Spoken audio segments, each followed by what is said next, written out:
My name is Ji-Sung Lee. My name is Riley Arnold. Vishal Jamalapati. Yat e JC Begayan share Senecler Pablo Nishla, but Ani Bashishin Noda Dashiche, Klizasana Dashanele. Hello, my name is JC Begay. I am Santa Clara Pueblo and Dene, and my Tewa name is Yellow Dancing Butterfly. I recently graduated from Logan High School in Logan, Utah, and I'll be heading to Harvard this fall. I attended Skyline High School, and I'm going to be attending Sarah Lawrence College.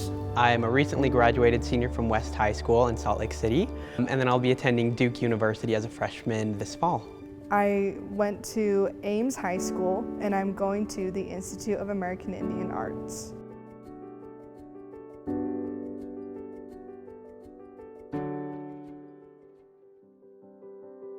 I did not start my activism even thinking about civil liberties.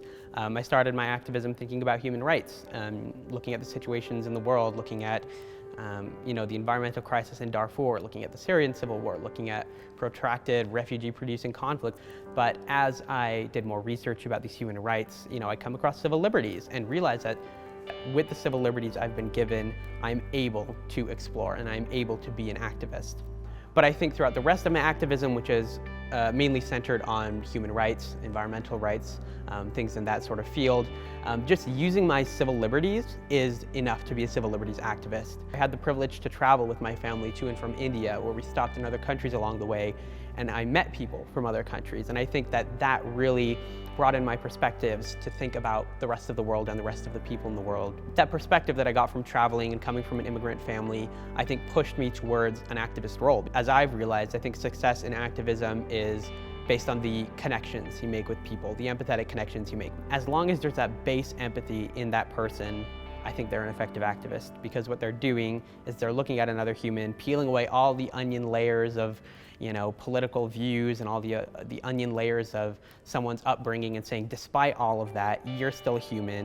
Regardless of if we disagree on something, you still deserve to have a bed to sleep in just as much as I do. I don't think that I had any individual role models growing up, but definitely over the past few years, as I've tried to expand my knowledge a little more and read more and understand more about the world, I've come to recognize a few philosophers and thinkers, particularly Frantz Fanon, who is a decolonial writer from the Caribbean. In college, all I'm planning on doing is expanding my understanding of the world, to understand more about history, to understand more about language, to a point where I can build those empathetic connections.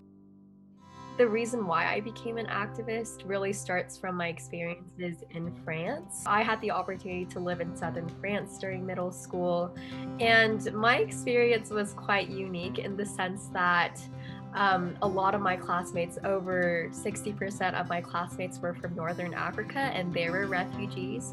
And really just befriending these friends, I became to know different cultures, like the Northern African culture, and really just appreciate diversity. At the end of my sophomore year, I created a small youth organization called U-Treat, which stands for Utah Teen Refugee Education and Tutoring, to really just address the educational disparities that I noticed within my community. We began by conducting monthly book drives, and then also I partnered with a local, it's an amazing organization, a refugee organization. So I went and volunteered there with my U-Treat teammates. We went and helped and tutored young refugees that were in middle school, early high school. And then the pandemic hit, but I ordered pizza one day and I thought, why not start a book delivery project? I started designing a U-Treat book bag and using the rest of the books that we raised through the monthly book drives that we had done before,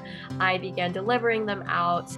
I would have to say my role model is my first French tutor in France. His name was Henry, and while teaching me a new language, he did open my eyes to diversity. I feel like my love for embracing diversity and just appreciating people of all walks of life really came from him. Just accepting people for who they are, regardless of what their background is or what their race is or what their gender is such an important lesson that I feel like I hold to this day. I think going into Harvard, I really want to study cultural anthropology with an emphasis in really studying race relations and its interrelationship with education, my college education would be a great resource for me to really just expand my understanding once more about the world. I never really decided to become an activist. It just was a part of me. Early on, I was always taught to preserve my culture, preserve my language, do all this stuff, and I've been taught a whole bunch of history of the indigenous people. I actually got to speak when they announced the Dakota Access Pipeline was going on. Later on, I've used my artwork to pursue activism, and by bringing into conversation things that don't normally are brought in. Like one of my pieces called Intergenerational Power, which brings into the conversation of how the trauma that the indigenous people have gone through, how that turned into resilience and power generations and generations and generations on. With all of these new opportunities that I've had, I've kept in touch with people, and just like hearing how my voice has impacted others has been a success of itself. My aunt Beata is an environmental activist. She works with a group called Tewa Women United, and so she's been helping me with like land preservation and teaching me about how all of these things are interconnected, and about like the environmental activism and how that also goes into like the environmental racism in different communities. I am planning on majoring in Indigenous Liberal Studies and minoring in Studio Arts. So that would really help me advance on in merging my Indigenous activism with my art. I thought it was important for me to take action to preserve civil liberties because since I grew up, I've always been very passionate about helping others. As I entered high school and started to become more involved with extracurriculars and became super interested in, history and social studies, I started to become more aware of various social issues. Most notably, I've been involved with Planned Parenthood and Teen Council, which is a peer sex ed education where I've been able to go into various community centers, high schools, junior highs, and teach about reproductive justice as well as healthy relationships. I think that as someone who's been affected by various social issues, it just really pushed me to want to actually take action rather than just sitting back and learning about it. In 2017, I gathered with 7 of my peers across various high schools in Utah, and we held a rally for gun reform with a panel of legislators on Capitol Hill. That was probably my most successful action to begin with. I think that most recently it would probably be my fundraiser for the Rape Recovery Center, where I worked with a few local bands to host a benefit concert and educate teens on, healthy relationships and consent.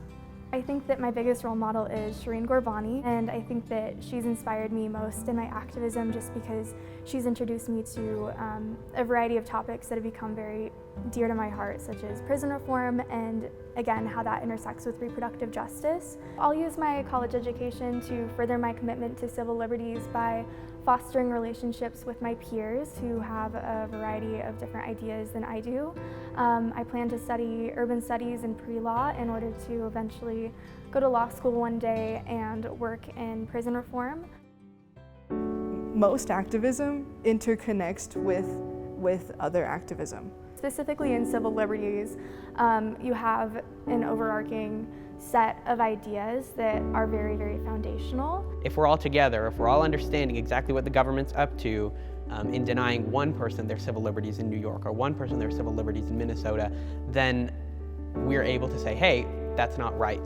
and there, of course, is power in numbers. It's important for all of us to preserve civil liberties in the first place because I feel like regardless of a person's background, race, gender, or sexuality, I feel like civil liberties put us at like an equal stance. I hope for the future that people remember that civil liberties are not just some vague ideology that's guaranteed to them. I hope that they remember they're something that is living and breathing and they need to actively fight for. Is more about protecting the very basic nature of activism. Because if we don't act on our civil liberties, who will? The ideal world that I want to live in is really where a student doesn't feel like their background is a limiting factor in their education. I just hope that we won't have to keep fighting for rights of marginalized people. Like, we wouldn't have to keep trying to prove that these rights are meant for everyone. I think defining success in activism is probably the most difficult thing that every activist has to deal with, especially as a young leader. In order for us to be good activists and preserve these civil liberties, I feel like it's important for us to have the ability to take a step back and really look behind us and see if there's anything that we've missed and see if there are any social groups, anyone that is left behind. I think that an activist is someone who doesn't just talk about their learning and talk about, the problems in this world and how civil liberties are being challenged, but actually implements their ideas. An effective activist is where they make at least one person listen to them. Have an open eye and actually take the initiative to care about others around us. Talk to each other, share resources with each other, have deep, confusing discussions about the world's issues, and through that, we can build those empathetic understandings, try to understand the rest of the world. We can make those empathetic connections, and I think that is the true power of activism.